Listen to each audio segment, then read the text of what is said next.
那这个有关打鼾的一些生活上保健，首先是我们第一个，我们尽量不要仰睡，尽量要侧睡，因为仰睡的时候，我们整个这个软腭跟舌头容易往下掉，所以这部分会因为重力的关系让空间变小。可是我们侧一边的时候，我们就不会了，所以我们尽量要侧睡。那第二个部分是打鼾，通常是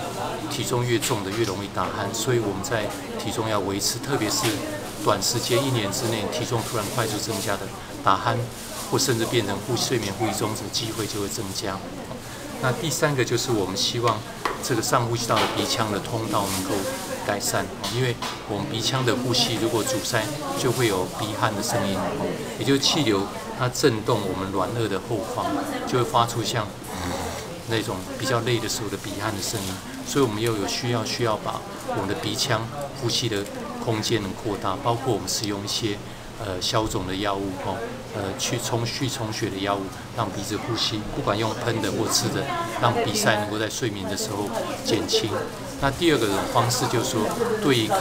有过敏的水肿的话，我们要喷一些类固醇，让它比较不会水肿。那第三个是我们可以使用一些润滑剂，让他们本身睡觉时候一些整个组织能够在比较软的、比较有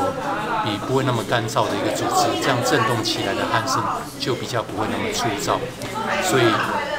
减重、侧睡。改善我们鼻子的呼吸，这些都是很重要的。那另外的话，我们第4个部分，我们是希望，也是对现在科技的新人类来讲比较困难要求，就是早睡。因为我们精疲力竭在睡的时候，我们的呼吸的空间，睡觉的时候更容易不能维持在白天的一个形状，更容易松垮下来。所以精疲力竭睡，比如晚上熬夜到1、2点以后再睡，打鼾机会增加。你如果提前到10点、11点睡，你的状况比较好的时候，你打鼾声也可以减轻的。那另外就是有关我们常见抽烟、喝酒、吃槟榔来讲，对于我们打鼾影响最大的其实是喝酒。喝酒以后，整个肌肉张力的减弱，我们喝酒完那个晚上打鼾会特别的大声，甚至呼吸中止、阻塞的情况也会变厉害。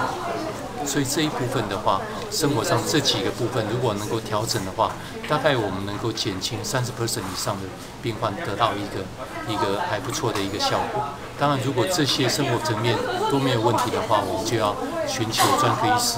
比如说去做一些检查，像所谓的睡眠检查，了解区分是单纯打鼾，还是说有所谓的睡眠呼吸中止症。那单纯打鼾来讲，基本上是一个我们说是一个